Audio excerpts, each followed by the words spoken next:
primero de todo, dar las gracias a toda la gente que nos sigue en el canal YouTube y en redes sociales. Hoy para mí es un honor poder entrevistar a uno de los directores de fotografía más importantes del cine mexicano. Él es Jaime Reynoso. ¿Qué tal, Jaime? ¿Cómo estás? Muy bien, muchas gracias. No sé si eso que dijiste es cierto, pero te agradezco el interés. Y lo que te voy a decir, ¿qué significa para ti la fotografía, ser director de fotos?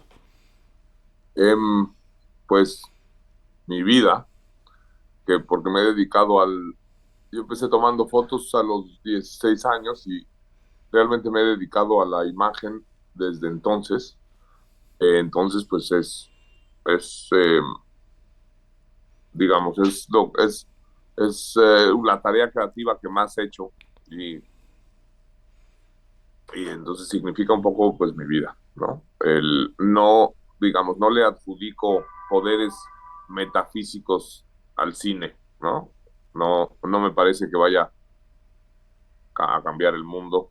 En algún momento me lo pareció, hace mucho que ya no.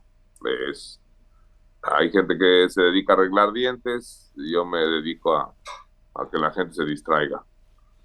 Y últimamente, pues bueno, llegué a la conclusión de que realmente a lo que me dedico es a hacer propaganda. Entonces, bueno, tampoco está tan padre, pero a mí me divierte mucho y siento que de alguna manera me define. No sé qué, si yo tuviera que dedicarme a otra cosa, no sé qué haría porque seguramente sería un fracaso.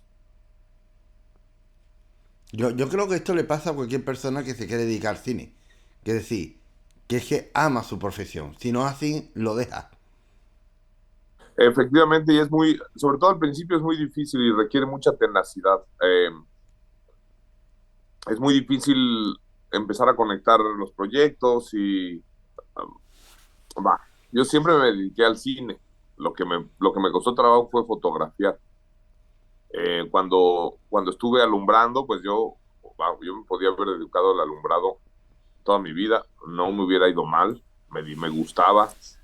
Lo que me costó trabajo y empeño fue, digamos, llegar a ser la cabeza del departamento y hacer la fotografía, que es lo que siempre quise hacer. Pero estuve alumbrando, digamos, ganándome la vida como alumbrador como 8 años. Digamos de eléctrico, gaffer. Efectivamente, todo eso. Ok. Pero ¿estudiaste cine o aprendiste de forma autodidacta? Un poco las dos. Estudié, estudié, estudié foto fija con un poquito de ahí, un trimestre de video. Después me puse a trabajar en el equipo no, después tomé otros cursos. Me vine a Los Ángeles, tomé otros cursos acá. La fotografía fija fue en México. Empecé a trabajar en proyectos chicos, como hice sonido un par de veces, me puse a trabajar como alumbrador eh, y estuve trabajando como 3 años y justo cuando estaba harto y ya me iba a regresar a México, logré ingresar a una escuela aquí que se llama el American Film Institute, que era una escuela con bastante buena reputación, y ahí empecé a fotografiar. Saliendo de la escuela, pues tuve que fotografiar cosas muy pequeñas, pero para comer pues, seguí gafereando. Y gaferié casi hasta el año, como hasta el 98. Yo creo que creo que en el 2001 hice la última chamba, o sea, casi hasta el 2000 seguí eh, ganándome la vida en las dos. O sea, digamos, la transición fueron varios años. Y tu Pero, primer... pero Sí, sí. 98. Sí, sí, dime.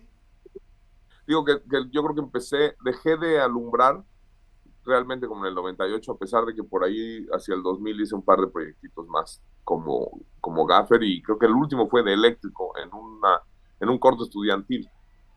Pero yo acababa de terminar un largometraje como fotógrafo, un largometraje pues no muy grande, pero sí al menos tendrían 5 o 3 millones de dólares. Se filmó en México y acá, y me habló un amigo también fotógrafo y me dijo, oye, me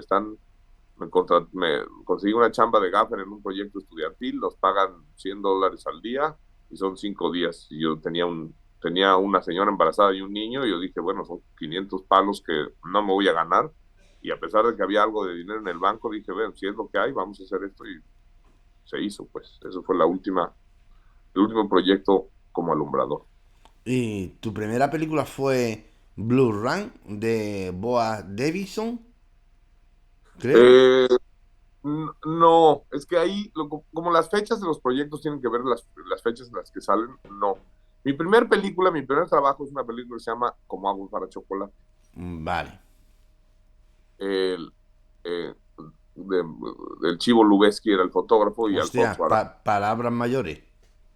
Entonces ese fue mi primer proyecto. Antes de eso había participado en cositas muy chicas estudiantiles, ayudándole a amigos míos.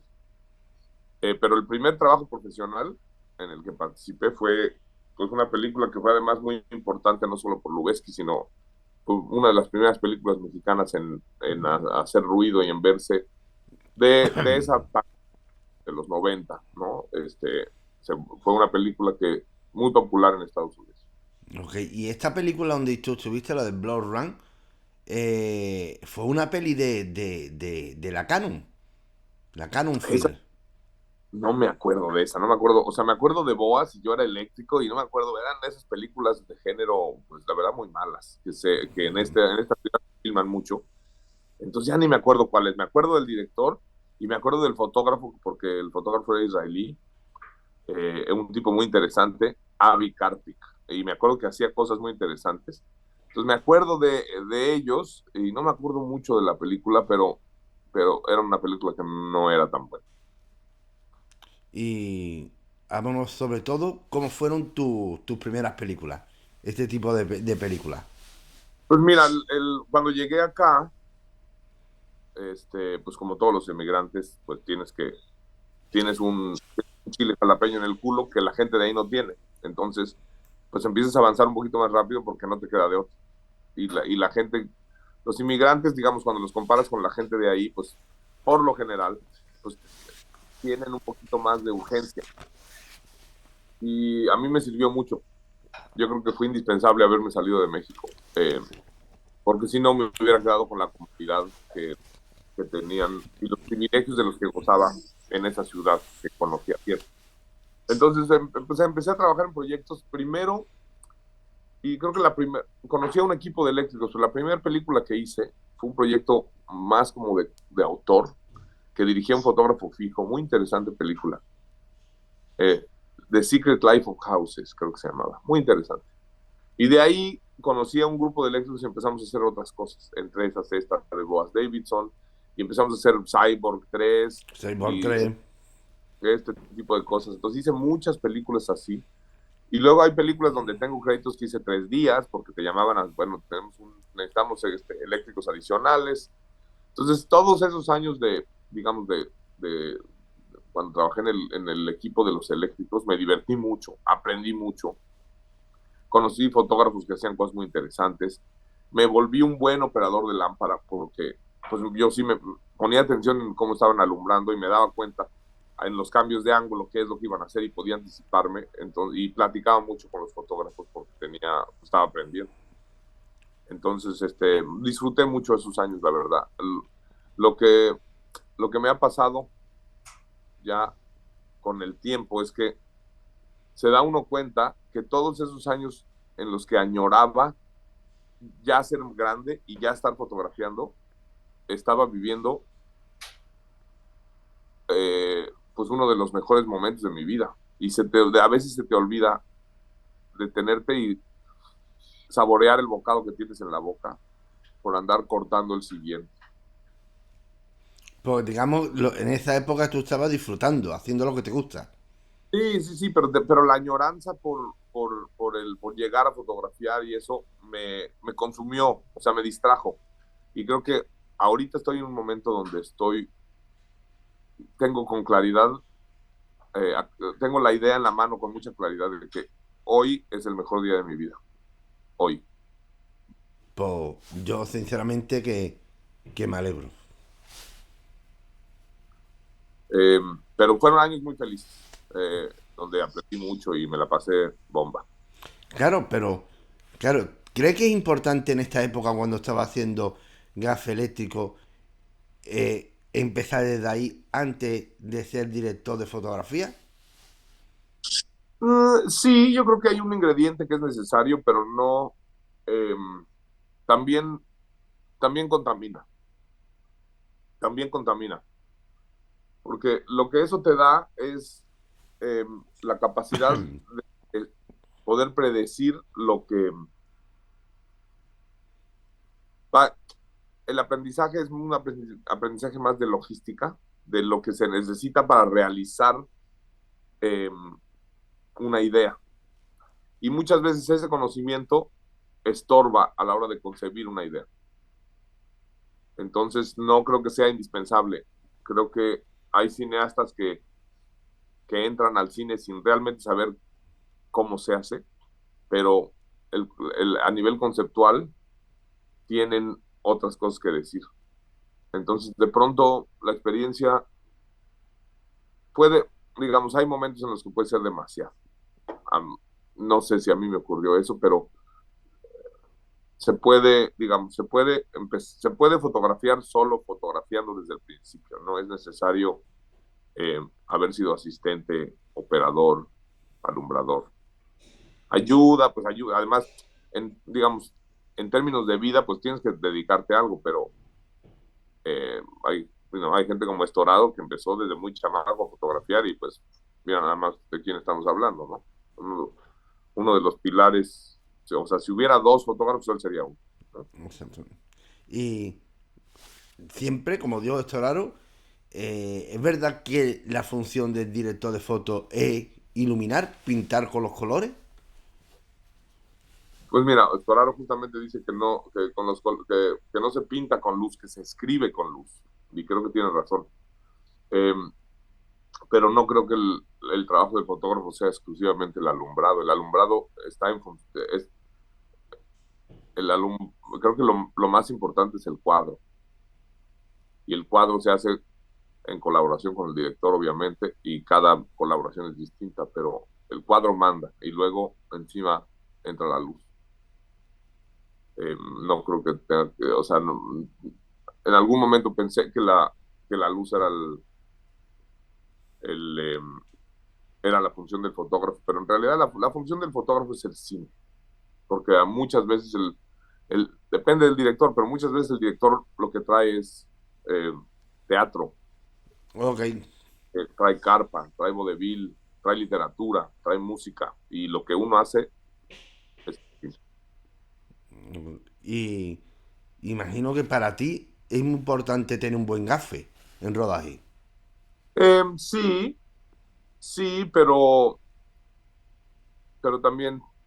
también se puede hacer con un mal gato, porque el alumbrado, al menos como hago las cosas últimamente, el alumbrado no es tan importante. ¿No? O sea, es importante, pero no es un circo muy grande. Vale. La, Claro. la tecnología ha cambiado tanto que con tres o cuatro piececillas se puede hacer con muy poco. Ok, claro, pero es que antiguamente el gafe era el que te hacía la planta de luz. Sí, sí, sí, sí, pero bueno, que en realidad, por definición, pues es quien ejecuta lo que concibes tú. Pero de un tiempo ya, casi de 10 años para acá, que hice una película en Camboya donde no, ni siquiera un bombillo cambié, donde no alumbré nada. ¿Qué Y película? se llama A Cambodian Winter. Vale. Y y entonces pues, estábamos en Camboya y me di cuenta que ahí no iba, no, o sea, no había ni manera de que hubiera un equipo profesional y me di cuenta de lo amateur que era la filmación, entonces dije, bueno, venga, mejor filmemos sin luz, sin alumbrado y escojamos bien las locaciones. Si queremos una locación roja, pues hay que ver los tres bares rojos, cuál es el que con luz. Y a eso, ahí aprendí mucho ahí. O sea, uno entra a un interior y prende la luz y ya está alumbrado. Entonces, si no te gusta la luz de arriba, la apagas y prendes la de aquí del lado. Ok, O sea, pero...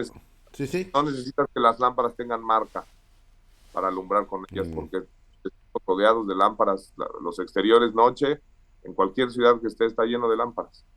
Claro, pero ¿qué prefiere? ¿La luz natural o la luz artificial? Pues creo que siempre es una combinación de ambas, ¿no? O sea, siempre la manipulas de alguna manera. Eh,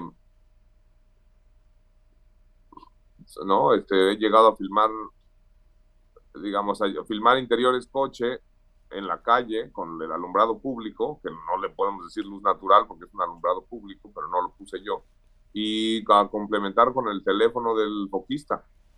O sea, al final, hoy en día, en el bolsillo tenemos todos un aparato que te da una luz dura y tiene una luz suave. Entonces, hasta con eso se puede hacer. ¿Y sueles tener un operador de cámara o la operas tú? Siempre. Mm, Últimamente que me he dedicado a la televisión donde hay más de una cámara, eh, es indispensable que haya operadores para el grueso de las cosas, porque cuando estás haciendo dos planos al mismo tiempo, y si quieres ver y supervisar los dos, necesitas operadores. Eh, pero, pero cuando es una película pequeña como esta de Camboya, una sola cámara, obviamente la hago yo.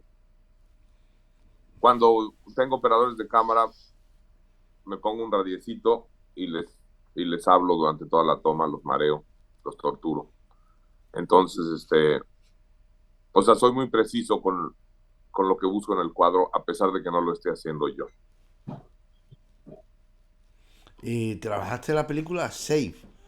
¿Cómo fue trabajar con Todd Haynes? Pues es que, mira, trabajé un día. Un día, vale. El fotógrafo era muy interesante porque corregía con magenta y verde, nada más, no usaba ni naranja ni azul, era un fotógrafo ruso. Pero estuve un día y creo que la mitad del día estuve riguereando unas lámparas, o sea, nunca estuve en el set, creo que entré al set 2 veces, así que, pues es un crédito que tengo, pero trabajé un día ahí, eso no debía estar bueno, sí estuve ahí, pues, pero no es realmente. Eh, Lo que sí te puedo decir es que de ver ese set, me ofrecieron, oye, no te quieres quedar, pero querían que me quedara como rigger. Y cuando vi la película dije, uff, me debí haber quedado, porque es muy buena película. Y no tenían dinero, entonces muchos del crew se estaba yendo, entonces andaban buscando reemplazos, pero a mí no me llamaron como eléctrico, me llamaron como tramoyista, y a mí no me gustaba tanto la tramoya. Entonces me ofrecieron quedarme, pero pues no iba a estar en el set, iba a estar afuera preparando las cosas. A mí nunca me gustó eso. ¿Y cómo trabajas siempre con un director? ¿Perdón? ¿Cómo trabajas siempre con un director de cine? Tu manera de trabajar, Pues la visión del director, te dice, en ese sentido no, eso depende del director, es igual. Eso es, digamos, como el director es el que marca el camino y uno, uno tiene que tocar el acompañamiento. Entonces, quien viene tocando la melodía es el director y cada melodía es distinta. Eh, lo que yo intento hacer, y lo logro en un buen porcentaje de las veces, es quitarle todo eso que tenga que ver con el cine de encima para que yo me pueda encargar de eso y él se pueda dedicar a, a los actores. Y yo pueda hacer todo lo que es el cuadro y la luz, lo pueda hacer yo sin que él se preocupe. No siempre se logra, no siempre hay, no siempre, digamos, la comunicación entre esas dos personas a veces es muy estrecha y a veces no. Entonces depende de esa relación, ¿no? O sea, pero yo lo que trato es de quitarle, digamos, de llevar el balón y pasárselo en el área para que él pueda anotar el gol. ¿y cuál es la película tuya que te siente más orgulloso como director de fotos? Uf. Em, yo creo que en términos de como película, es que tiene que ver, o sea, yo creo que hay un par de películas que me gusta mucho la foto, pero la película no es tan buena, entonces pues la fotografía no hace una película. Entonces, hay una película que se llama Curandero, el demonio, no sé qué. Esa película, la foto me gusta la propuesta fotográfica, pero la película es bastante flácida. Entonces, eh, y, y esta película en Camboya tiene una propuesta fotográfica interesante también, pero la película también es floja. Entonces, al final, ¿qué es lo que más me gusta de lo que he hecho? Es una serie mexicana que se llama Un extraño enemigo, de 8 capítulos. Eso creo que es lo que... Este es el proyecto que más me enorgullece. Y háblanos de tu trabajo en Habana Eva y en Tlatelolco o Verano del 68. Tlatelolco. A ver, repite Tlatelolco. Tlatelolco. Bien. Bueno, mira, Habana Eva es una película que yo participé en una parte al final que hizo un colega mío. Entonces, pues estuve ahí un mes en La Habana, estuvo fantástico. La película ni la conocí yo, o sea, esa no puedo hablar porque no es mía. Yo llegué, el Héctor Ortega no pudo hacer una parte complementaria del rodaje, lo hice yo. Verano del 68 habla de los sucesos, de la masacre de Tlatelolco que sucedió en el 1968 en México. Y Un extraño enemigo es la serie que sí quedó bien. Tlatelolco Verano del 68 es un proyecto 10 años anterior que no está tan bien. Lo quiero, tiene lo suyo, ¿no? Pero además ese proyecto, por alguna razón, el director quería 2 fotógrafos, entonces ese proyecto realmente no tiene mi mano. ¿Y cómo surgió la oportunidad de trabajar en una película como Elysium? Ah, en Elysium fui, pues porque cuando llegan a México y andan buscando operadores, le hablan a la gente, me hablaron ahí los productores y fui y operé cámara. Elysium estuvo muy interesante porque yo entré a operar cámara y no la cámara principal en la segunda unidad, y en algún momento la segunda unidad fue a apoyar a la primera y me pidieron que me quedara en la primera y al final terminé siendo la segunda cámara de la primera unidad. O sea, como que les fue gustando lo que yo hice. Yo muy calladito, o sea, no es un proyecto mío, es un proyecto donde ayudé. Estuve ahí no sé cuántas semanas, estuve ahí como 8 semanas donde trabajaba en la primera y en la segunda unidad, Mm. trabajando 7 días a la semana. Un proyecto divertido, aprendí mucho del director y el fotógrafo, pero no es un proyecto mío. ¿Pero te sirvió este proyecto para abrirte las puertas en la industria de Hollywood? No, para nada. ¿No? Claro, cuando yo veo No, Elysium, digo yo, hostia, del director de Destiny, digo yo, ya te estás metiendo en la industria de Hollywood. no, es que ahí fue distinto. A lo mejor así parece en papel, pero lo que pasa es que fueron a filmar, Elysium se filmó en México, entonces buscan gente de México. Vale. Pero digamos, cuando hice Elysium yo ya estaba haciendo televisión en Estados Unidos. No siento que me haya abierto ni una sola puerta. Lo que hice con Elysium fue ganarme unos pesos y aprendí un poco, sí. Y es importante tener un representante de Hollywood para ser director de foto. Yo creo que sobre todo al principio sí, luego se vuelve, de alguna manera creo que es un mal necesario. No hacen un carajo y cobran mucha plata. Yo no siento que hayan sido de gran ayuda, pero ahí Pero están. él te busca los proyectos, ¿no? ¿A qué te van a buscar? No, los ¿No? proyectos, tú no hacen nada. Te negocian, eh, es un mal necesario. Es como los abogados. Ellos mismos se encargan de hacerse indispensables, pero al final son totalmente dispensables. Sí, como te quedes esperándolo, al final no haces nada. Los notarios y los contadores, ese tipo de gente.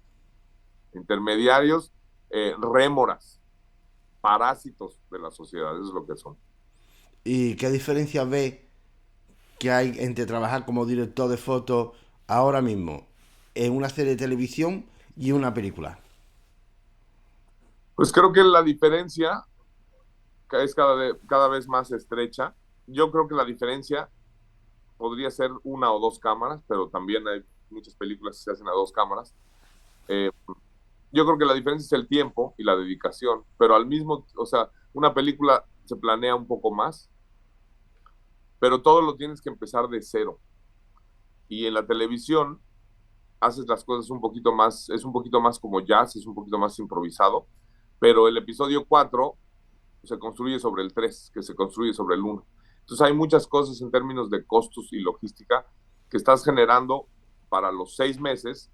Entonces hay ciertas cosas que son más fáciles de hacer porque traes la inercia de un proyecto más largo. En una película todo lo tienes que hacer desde cero, y entonces hay veces que es un poquito más encumbroso.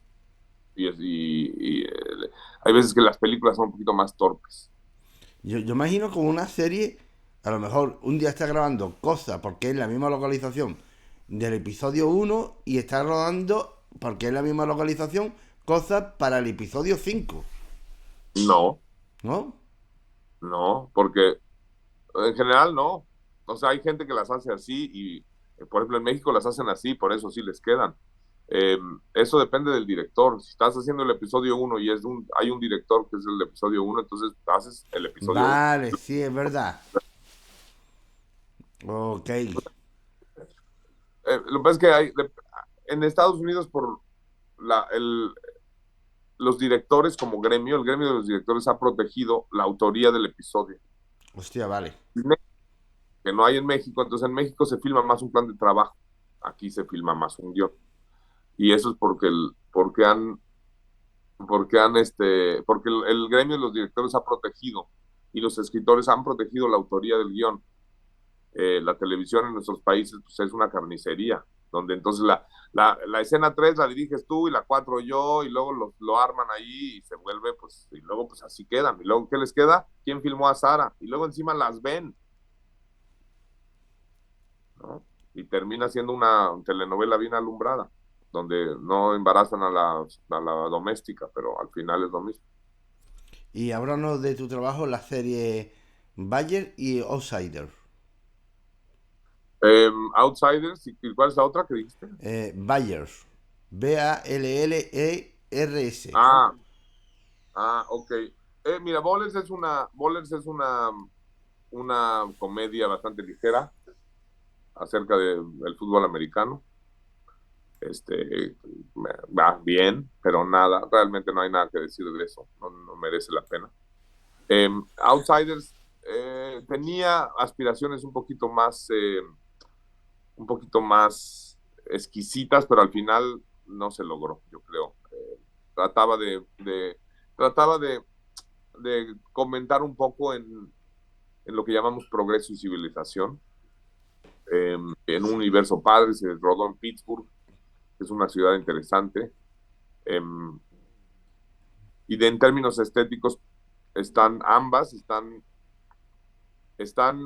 de alguna manera, en términos de lo que yo hago y cómo han sucedido las causas, están construidas sobre un pilar muy importante que es Bloodline, donde realmente ahí, a raíz de la película en Camboya, en Bloodline empecé a implementar una manera distinta de hacer las cosas, y digamos ese es el parteaguas.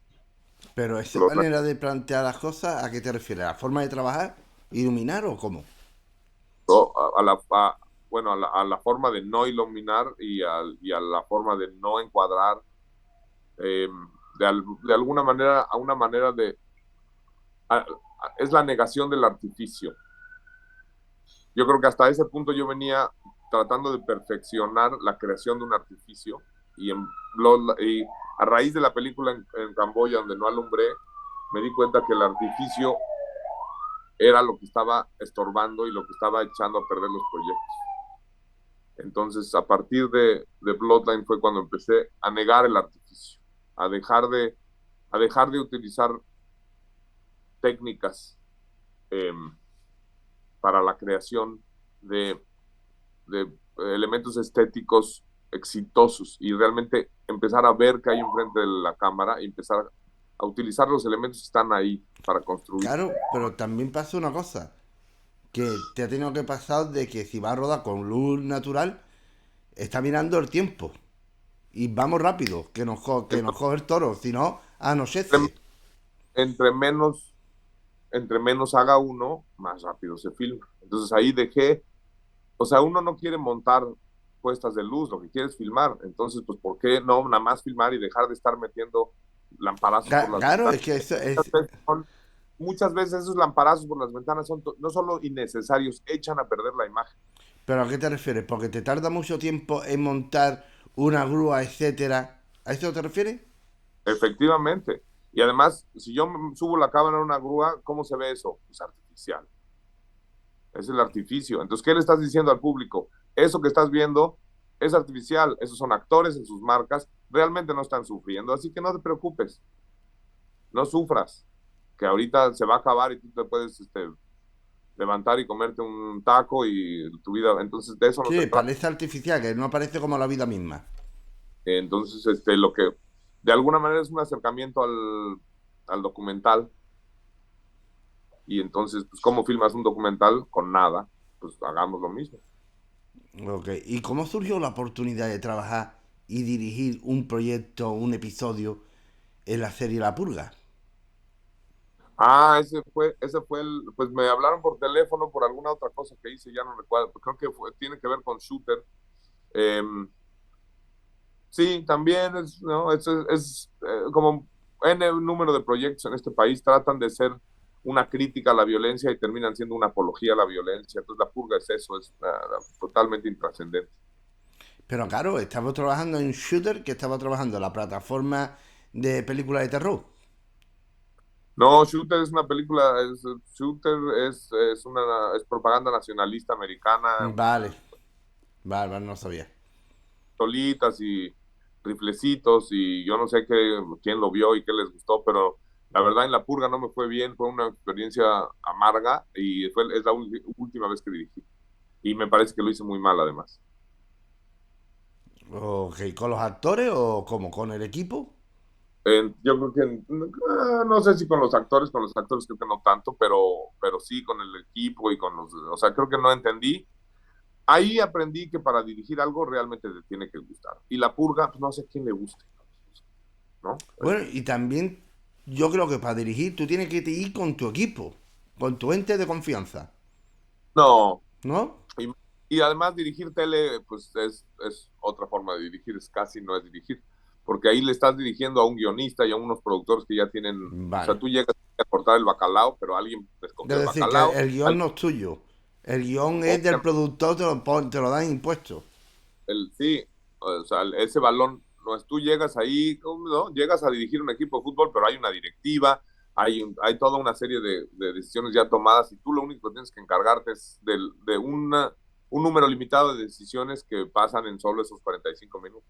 El resto se decide. Y cuando sales de ahí das tu corte y ese corte muchas veces ni lo ven ni editan. O sea, la tele es de los Y, guionistas, productores. es- y háblanos de tu trabajo en la serie de Comiskey Método, el método Comiskey. Em, el método Kominsky, yo llegué a hacer la tercera temporada y fue el primer trabajo covidiano. Hostia. Llevábamos encerrado casi un año, entonces lo hicimos con mucho gusto. Nos sacó de la isla desierta, así que es un proyecto que quiero mucho. Y un proyecto que me fue muy bien, pero es una comedia, necesita realmente poco, no es muy cine, digamos. Hay que hacer unos planos abiertos donde los actores digan lo suyo, pero es un poquito más, eso es un poquito más filmar teatro. ¿Una sitcom? Pero bueno, esa me otorgó una nominación a un premio SC, así que es un O sea, proyecto que quiero mucho felicidades. y que se hizo con mucho gusto, pero no es va, no la, no, a pesar de la nominación, no sé si yo pondría el método Kominsky en mi antología. Ok. ¿Y cómo fue trabajar con Charles Lorre o Michael Douglas? Em, pues Michael Douglas es como, o sea, trabajar con Michael Douglas es como jugar con Zinedine Zidane, así Hostia. nomás. No, es un artista, es un tipazo, es un profesional. Eh, y ahora estoy justamente trabajando en un proyecto de Choc que es muy interesante. Escribe muy bien, escribe comedia y las escribe ¿Cómo? muy bien, pero es un tipo que viene de los sitcoms, entonces tiene una manera muy distinta de aproximar la producción. Y háblanos de tu trabajo en no, Snowpiercer. Snowpiercer En Snowpiercer. es, es una serie es que ahora justamente la fotografía de uno de los episodios está nominada al premio de la SC una vez más. Pero esta fue una serie que me divertí.